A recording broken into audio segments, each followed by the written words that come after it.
Este encuentro queríamos hacerlo porque desde que empezó la pandemia del COVID del año pasado queremos sentirnos más cerca. Los voluntarios y las voluntarias sois un pilar fundamental. Es verdad que debido a esta pandemia los viajes a terreno se han visto suspendidos de momento. Sí tenemos la esperanza de poder volver a retomarlos a finales de este año, siempre que la situación global lo permita.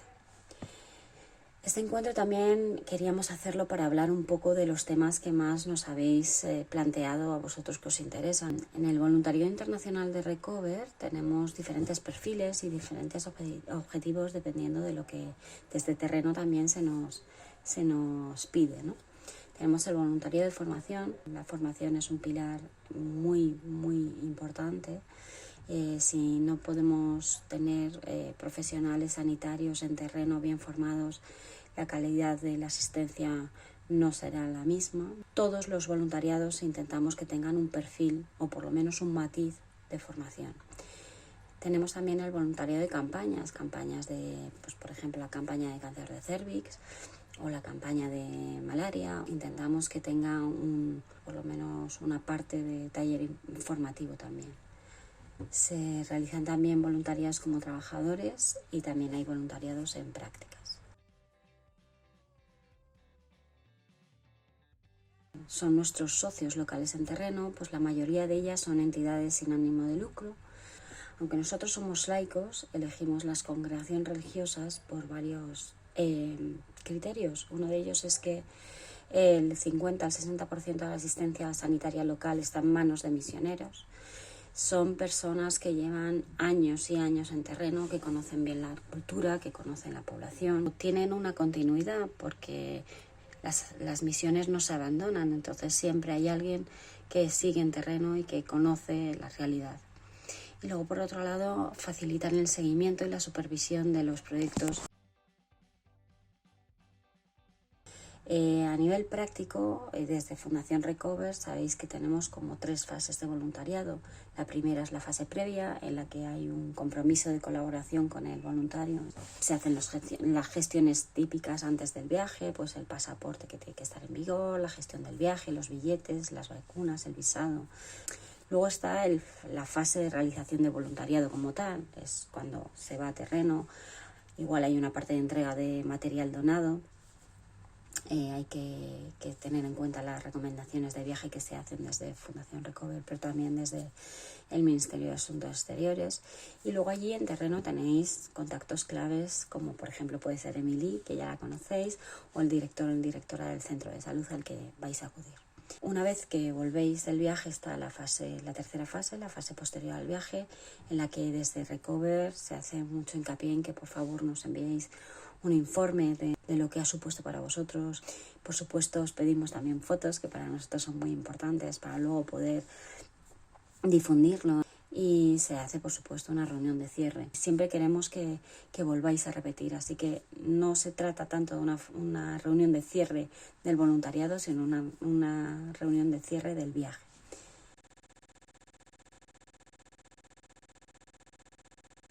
Tenemos que ver si el proyecto de salud ha sido demandado y coordinado con los receptores del proyecto, si está coordinado o no, lo tenemos que coordinar o no con otras ONGs o incluso con los gobiernos locales, si es sostenible y no es dependiente. Por supuesto, siempre ofrecer espacios de aprendizaje e intercambio, como hemos hablado antes de las formaciones, y si está basado o no en la cooperación y en la coordinación. Hay que pensar en cuál es el gobierno, qué sanidad pública hay, si hay sanidad pública o no, la religión.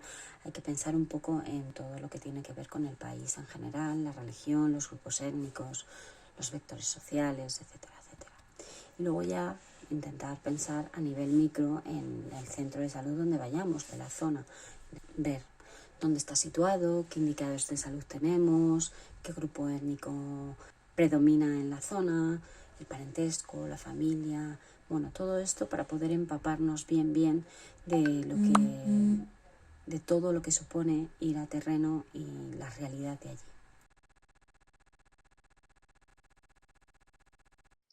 Tenemos que ser muy conscientes de esta mirada que tenemos tanto nosotros como las personas receptoras de los proyectos.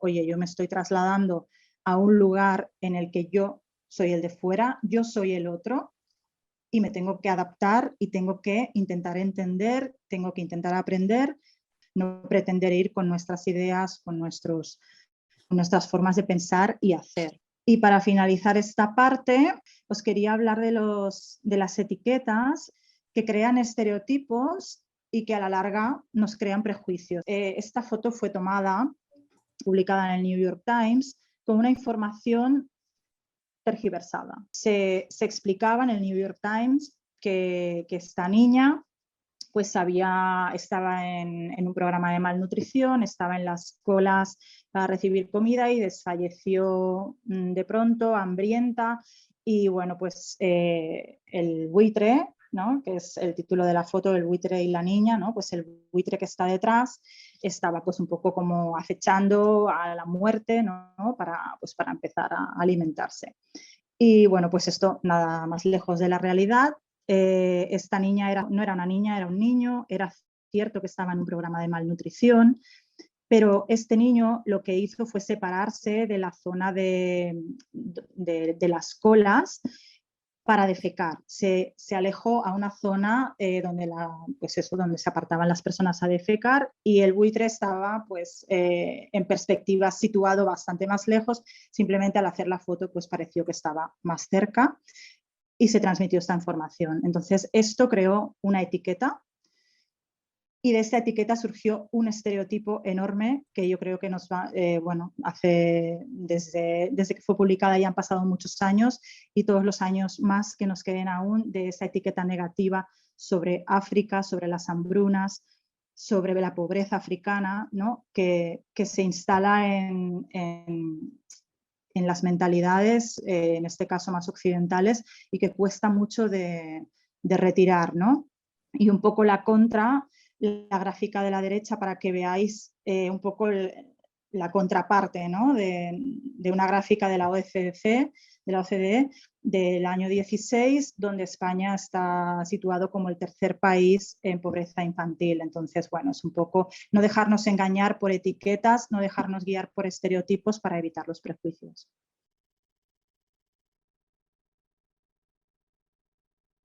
Pues un poco para seguir con este tema tan interesante que estaba hablando Beatriz, vamos a hablar un poco del contexto sociocultural en los países en los que colaboramos. En general, antes de viajar a África, todo el mundo tiene como ideas preconcebidas, ¿no? Como, por ejemplo, que África parece que es un país, ¿no? Y efectivamente no, es un continente enorme y que tiene 3 veces el tamaño de Europa.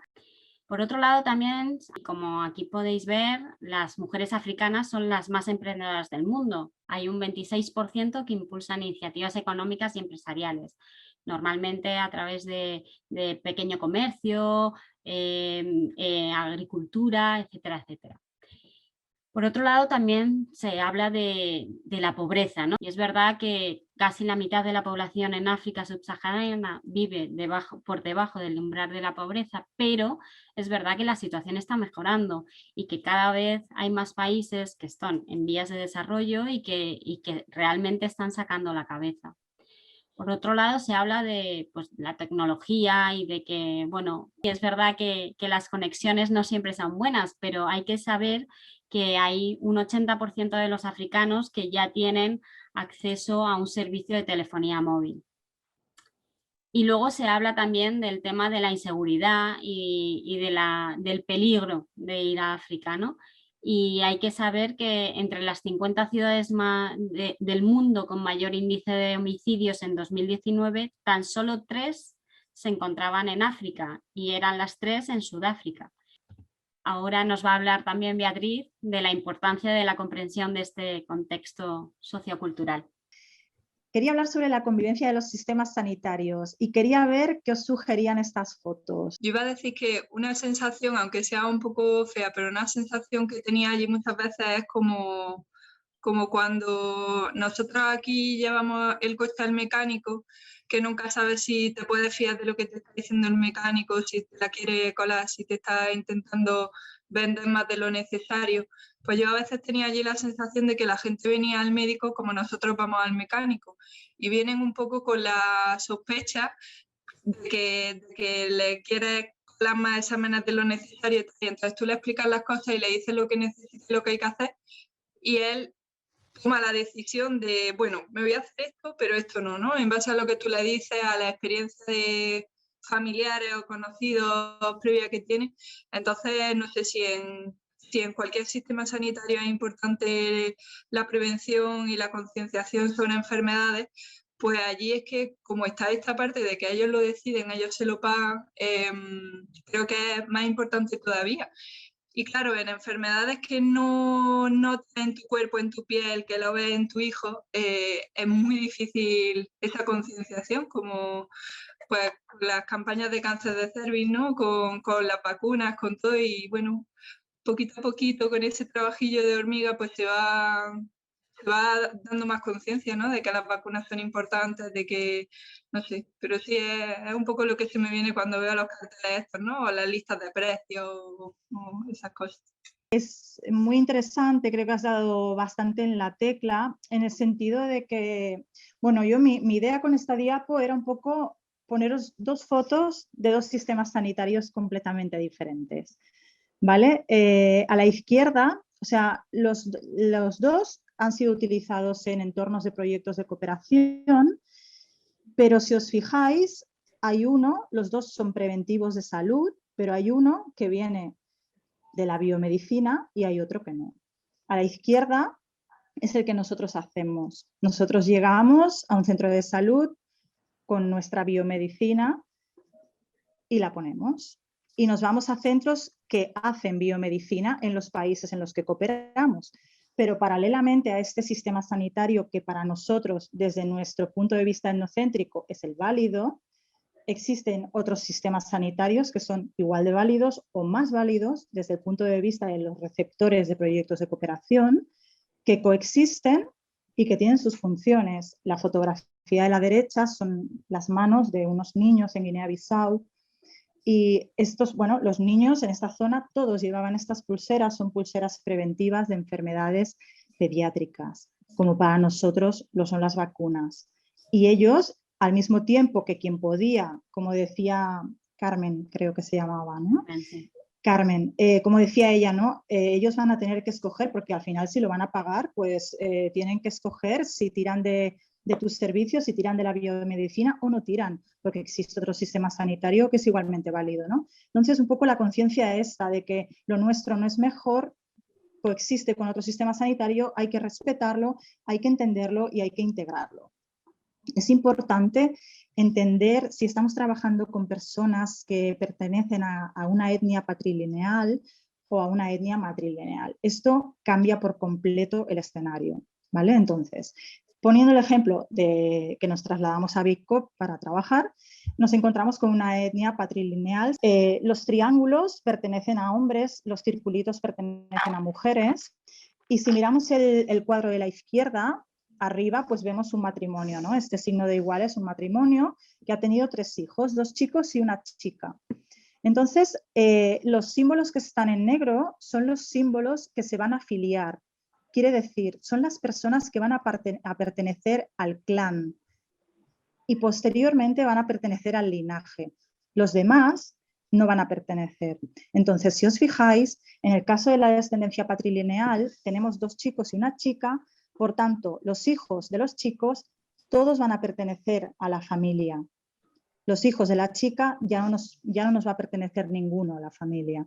Y así sucesivamente, cuando estos hijos tengan hijos, los nietos del matrimonio inicial, de la pareja inicial, van a pertenecer todos al linaje, pero los hijos de estos hijos solo van a pertenecer los chicos. Y de los primeros, si hubo una mujer, pues los hijos de esta mujer ya no van a pertenecer. ¿Qué significa esto? No sé si lo he explicado bien porque quiero hacerlo rápido con el tiempo y espero que sea suficiente. Esto va a significar todo en materia de poder social y económico dentro de una familia y no solo a nivel de descendencia, sino también de ascendencia. ¿Qué quiere decir esto? La familia tradicional subsahariana entiende la familia como las personas vivas y las personas no vivas, los ascendientes. Pero, ¿qué tipo de ascendientes? Solo los filiados a su linaje, en base a que sea patrilineal o que sea matrilineal. Lo que ocurre en las sociedades matrilineales es que también desde nuestro punto de vista etnocentrista siempre pensamos que una sociedad matrilineal no va a tener un machismo estructural, va a ser una sociedad en la que la mujer sea más reconocida, más respetada, y frecuentemente no es así, frecuentemente no lo es, porque al final el hermano de la madre tiene mucho poder, ¿no? El hermano de la primera madre, y al final acaba siendo una figura de poder muy, muy importante. Pero sí que es verdad que lo que sería la herencia, las tierras y la participación de la mujer en este tipo de filiaciones le da un poder mayor a la mujer. ¿Qué repercusión tiene esto en la salud y en la enfermedad? Toda. Desde fuera es un poco difícil de entender, pero la repercusión es total, ¿no? Cuando hablamos de salud y enfermedad, nosotros desde nuestra visión etnocentrista occidental tenemos claro lo que es la salud y lo que es la enfermedad. Nos lo enseñan en las carreras y todos lo tenemos muy integrado. Pero cuando nos trasladamos a contextos tan diferentes, con estructuras tradicionales tan arraigadas, tenemos que un poco intentar entender con profundidad para poder integrarlo en nuestros proyectos de salud. A la izquierda, si veis, son fragmentos de entrevistas que hice en Mozambique, y bueno, yo estaba trabajando sobre SIDA, y bueno, pues son fragmentos de lo que me decía la gente, ¿no? Pues es que SIDA es un mito, he oído que es un hechizo, SIDA es un negocio del gobierno, en mi barrio dicen que viene de los preservativos, ¿no? O sea, en torno a las enfermedades se crean mitos, se crean tabús que son utilizados para el control social. Y esto tenemos que entenderlo, tenemos que integrarlo en los proyectos, porque si no es imposible que tengamos un proyecto exitoso y que nosotros como cooperantes individualmente podamos aportar al proyecto. Cuando yo vi esto no tenía idea, ¿no? de lo que era. Y bueno, y hablando con la gente de la aldea, me explicaron, eran vasijas llenas de agua, y ese agua la tenían que llenar cada 2 o 3 días, y la tenían que llenar porque cuando llegaba la noche los familiares de la familia extensa, los no vivos que llamaban, venían todas las noches a beber agua porque necesitaban alimentarse. Si algún día bajaban y no había agua, venía la enfermedad a la familia. Es importante también pasar por encima un poquito, ¿no? de los procesos de muerte y duelo, de los procesos rituales de funeral.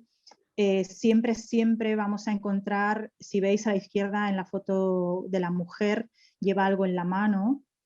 Esto que lleva en la mano es algo habitual en Camerún y en muchos países de la zona geográfica similar. Es una crin de caballo. Esto lo que facilita es el paso de la vida de los vivos a la vida de los muertos en la familia tradicional. Y a la derecha vemos a este señor con esta arma, que no era el único. Por ejemplo, en este funeral habían varios hombres que llevaban estas armas, disparaban en señal un poco de, bueno, pues de celebración, ¿no? Porque al final el funeral se convierte en un proceso en el que hay parte de tristeza y parte de celebración, porque la concepción de la muerte no es la misma que la nuestra, ¿no? O sea, la concepción de la muerte, al existir este concepto de familia extensa, en el que independientemente de si vives o no vives, formas parte de la familia y se te va a tener en cuenta y se te va a cuidar, hay un momento de tristeza y hay un momento de celebración, ¿no? Entonces, es importante que si algún día sois parte de un proceso de muerte-duelo, tengáis en cuenta tanto los elementos rituales que tienen que estar presentes para que esto se lleve a cabo de la mejor manera, como de estos momentos que que nos pueden chocar viniendo de nuestra cultura occidental.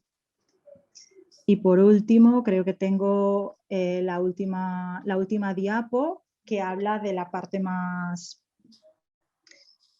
para mí más complicada de la cooperación, especialmente como sanitarios, si es que os trasladáis como sanitarios, porque lo vemos frecuentemente, que es la cronicidad, ¿no?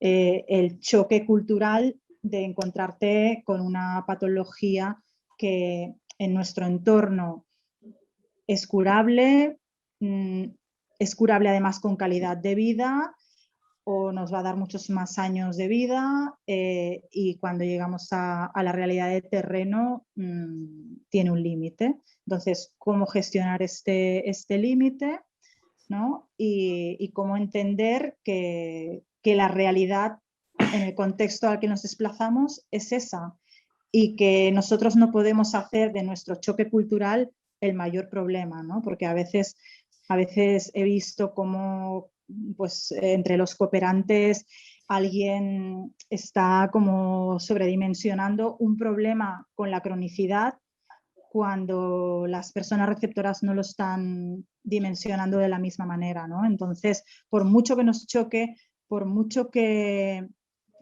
sea algo duro para nosotros, porque sabemos que si esta persona estuviera en otro contexto tendría 30 años más de vida,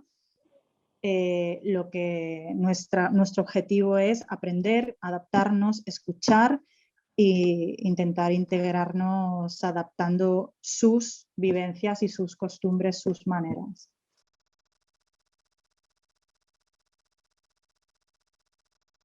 Hemos recogido algunos de los puntos que nos habéis hecho llegar a la vuelta de vuestros viajes, y uno de ellos es que hay que tener muy, muy presente y entender que efectivamente allí la sanidad no es gratuita, y es algo que nos choca mucho y que choca mucho al personal sanitario, porque vosotros estáis acostumbrados a pedir todo tipo de pruebas y a pedir exámenes y de todo a los pacientes, y a veces no nos damos cuenta de que los pacientes tienen que pagar por todo o por casi todo. Entonces esto crea también una especie de frustración también en algunos voluntarios, porque claro, quieren hacer más por el personal, por los pacientes que van allí, pero hay que tener siempre en cuenta que los centros de salud con los que colaboramos tienen que ser sostenibles y tienen que sobrevivir de alguna manera, y si piden esos costes es porque también ellos lo necesitan.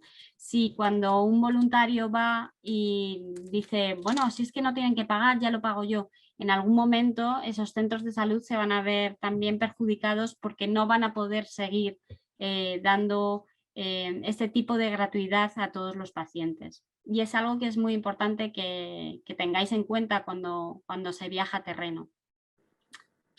Otra de las cosas importantes para nosotros también es que tengáis una comunicación continua con nosotros, porque viajáis con nosotros, nosotros somos los intermediarios, nos encanta que mantengáis una relación muy fluida y muy buena con los centros de salud, que evidentemente son los que os acogen también, pero siempre tened en cuenta que nosotros estamos detrás, que si tenéis cualquier problema, Emilie está allí, y si no, nosotros siempre podemos ayudar en todo lo que podamos. Y luego otro de los temas es igual que algunas veces es verdad que cuando se viaja a terreno siempre se intenta hacer un poco de turismo, que es normal, pero hay que intentar tener en mente siempre el objetivo del viaje y no desviarnos, ¿no? O sea, está claro que si se puede, el turismo siempre es estupendo hacerlo, pero no hay que olvidar los objetivos del viaje por el cual hemos ido.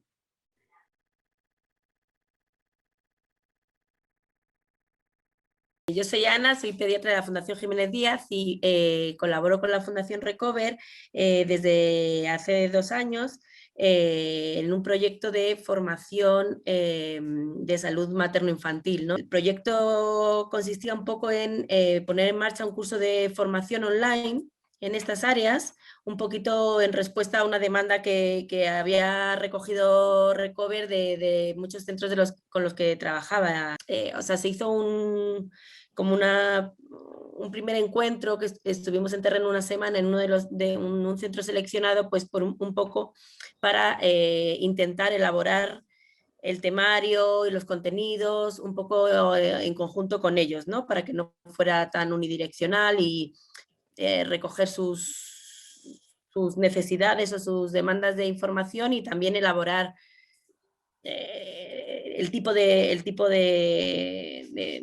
materiales que a ellos les pudiera más interesar, ¿no? Yo al principio no veía muy bien lo de empezar por ahí, ¿no? Empezar yendo, sino que creía que teníamos que empezar más aquí, pero luego tengo que reconocer que sí que tengo la impresión de que estaba bien pensado y que fue enriquecedor. Nosotros estuvimos una semana. Yo creo que era un centro, no sé si es representativo de todos los centros, porque era un centro muy, muy motivado, muy implicado. Entonces todo fue muy fácil, la verdad. Creo que los recursos eran pocos, la dificultad de la demora, o sea, por el coste para el paciente y todo eso, pues estaba, pero el personal estaba implicadísimo y entonces el trabajo fue muy, muy agradecido, la verdad. Y sí que una sensación de hacerlo juntos para mí. Un poco tenían la expectativa ellos de que ya íbamos a dar la formación, entonces ahí tuvimos que improvisar un poco y elaborar algunos materiales, pero también nos sirvió como feedback, ¿no? Y yo creo que estuvo interesante y lo intentamos mezclar con la asistencia clínica dentro de que efectivamente nuestras áreas, quitando los partos, pues no son tan inmediatas, ¿no? Como una campaña de cirugía, y eso pues es una dificultad, ¿no? Porque claro, habría que intentar balancear, no crear expectativas para patologías médicas donde no podíamos dar mucha respuesta, era difícil. La experiencia en terreno fue muy corta, pero la potencialidad era que el proyecto era un poco un proyecto más a largo plazo, ¿no? Entonces, al volver a Madrid, pues elaboramos esos temas que habíamos identificado juntos y los hemos ido trabajando con una periodicidad de una al mes aproximadamente, alternando los temas de ginecología y de pediatría, en un formato de presentación de los temas primero teóricos y luego de debate con los alumnos. Creo que es muy buena experiencia en cuanto a la posibilidad de continuidad, ¿no? Que nos seguimos manteniendo contacto con ellos, incluso por chat o en los cursos y bueno, pues poco a poco. Yo soy neurólogo, como decís, pero empecé a colaborar con Recover en 2008, que por aquel entonces era estudiante de medicina. Primero fui con un programa de vacunación para ver si las vacunas de las que financia gratuitamente la OMS se utilizaban o no. Luego hicimos otra experiencia de revisiones pediátricas en colegios y guarderías. Y luego ya cuando decidí meterme en el mundo de la neurología, pues claro, era un dilema, porque no es la típica especialidad que uno se imagine que en África tiene mucho sentido. Pero después de haber ido varias veces nos dimos cuenta de que sí. Un aprendizaje que tuvimos muy importante era que, al menos en una patología como la nuestra, ver pacientes durante viajes no tenía mucho sentido, porque una vez que nosotros nos volvíamos, ellos no tenían capacidad de manejar estas enfermedades. Entonces lo que hicimos fue dejar de ver pacientes o ver muchos menos y hacer cursos de formación. Hemos hecho 2 o 3 sobre el terreno, uno de ellos en Camerún, en el que invitamos a médicos de todo el país. En 4 días les dimos un repaso de toda la neurología con un enfoque muy práctico y pidiéndole a ellos qué temas les resultaban más interesantes, además de los que nosotros pudiéramos creer. Y luego lo hemos ido un poco manteniendo a nivel virtual y un poco más focalizado también en algunos subtemas, como por ejemplo epilepsia o demás. Creemos que la formación es muy importante, pero claro, hay además de para el mundo de la asistencia, para este campo también hay una serie de dificultades, como son pues, el acceso a Internet, la posibilidad o imposibilidad de hacer las formaciones simultáneas, el tiempo. Entonces son temas que estamos un poco intentando trabajar para que tenga el máximo beneficio para la mayor gente posible.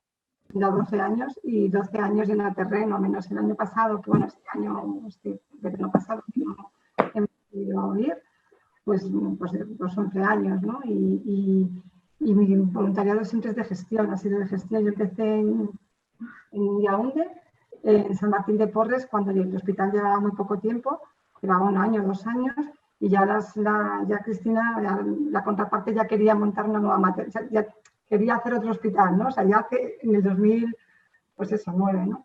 Y fui allí, me enviaron allí para ver la viabilidad de eso, porque, bueno, de repente el hospital estaba muy poco maduro, había muy pocos servicios, estaba todavía un poco por hacer, pero ya querían crecer, ¿no? Ya tenían esa vocación de seguir. Y bueno, después de 10 años, esa maternidad no se hizo, por supuesto, en ese año, ni el siguiente, ni después, y luego lo que se ha construido ahí ha sido un segundo hospital, ¿no? San Martín se ha convertido en un sitio enorme. Hace 2 años que lo vi, o 3, y me quedé, vamos, alucinada, ¿no? Y a partir de ahí, pues después de ese año, pues al año siguiente me mandaron a San Melimá, que había un hospital que estaba muy mal y que estaba abandonado y que, bueno, que estos hospitales quedan por ahí un poco de la mano de Dios. Entonces, bueno, 1 semana antes de ir para allá, nos quedamos sin contraparte. Y ahí es donde apareció Emily, que está por aquí. Y bueno, Emily fue la persona que ella y yo, pues juntas, mano a mano, fuimos a aquel hospital abandonado y hicimos un plan de viabilidad para reabrirlo. Eso fue el verano de 2010. Y luego ya a partir de ese verano, durante años fui a San Melimá, a seguir con San Melimá, porque Mona Bebé seguía, bueno, pues ampliando, ¿no? Ya las dentistas, ya la psicoterapia, ya no sé qué. Creciendo. Entonces, siempre programas, pues, a proyectos de viabilidad, también pues hacer una especie de evaluación del impacto que había habido en el anterior, siempre pues, con un ordenador y con un Excel, porque realmente yo soy de gestión, ¿no? Y después ya de varios años, Camerún, no sé cómo, llegó Costa de Marfil, otra maternidad, otra necesidad de abrir una maternidad allí. Y después de Costa de Marfil, llegó Benín, otra maternidad y otra ampliación de hospital, ¿no? Y voy así, de hospital en hospital, pues proponiendo con una visión muy también desde Recover, ¿no? Viendo un poco, ayudando a las contrapartes a definir las estrategias o a ver un poco las viabilidades de las cosas que nos piden, ¿no? Que piden a Recover. Y es un trabajo apasionante porque yo lo bueno de llevar 12 años es ver el impacto. O sea, realmente yo, en fin, ¿por qué sigo aquí? Pues porque después de 12 años sigo viendo, Cristina de Benín me manda fotos cada día de la puerta que han puesto en la nueva maternidad. Ahora vamos en un camino, o sea, voy viendo a tiempo real las obras, bueno, las dificultades que hay, que son muchísimas, y al final las cosas ocurren, ¿no? Y es el desarrollo, y ves los beneficios para el beneficiario, para el usuario final, para las madres, padres, los niños, ancianos, etcétera, ¿no? Y eso es estupendo. Así que nada, yo espero, no sé si este año, a ver, el año pasado no pude ir a ningún lado, pero el informe que me pidieron o el voluntariado que yo dije que podía hacer desde mi casa, pues lo hice desde Segovia. O sea, no me tuve que ir a Benín para hacer nada, lo hice pues con mucha comunicación con Recover, con Miguel, con la contraparte, con Cristina, y venga, hoy día, chicos y chicas, tenemos muchísima tecnología que nos ayuda, el WhatsApp, el email, todos los medios son válidos y al final nos entendimos. Y ahora estamos también con Cristina y con Emilia viendo una cosa también en Camerún, una contraparte que pide algo, que pide que le ayudemos. Estamos ahí haciendo lazos y ahí viendo si por dónde podemos ayudar o no.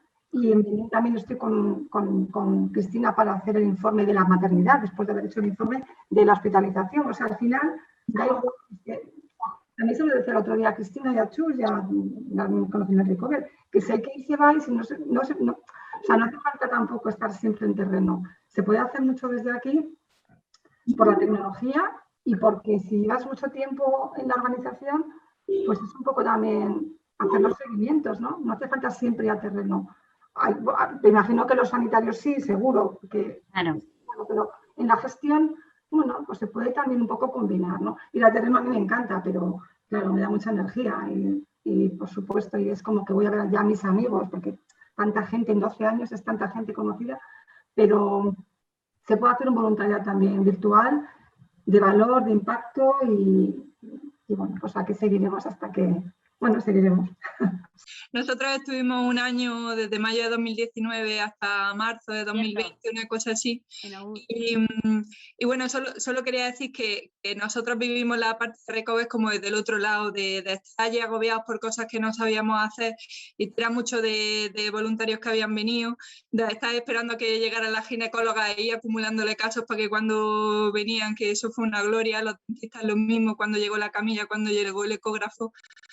Y quería decir que nosotros, Gonzalo y yo, estamos, bueno, los dos somos médicos, estamos los dos buscando desesperados un hospital con el que irnos a trabajar. Entonces, nada, si alguien tiene alguna sugerencia, pues que se ponga en contacto con nosotros.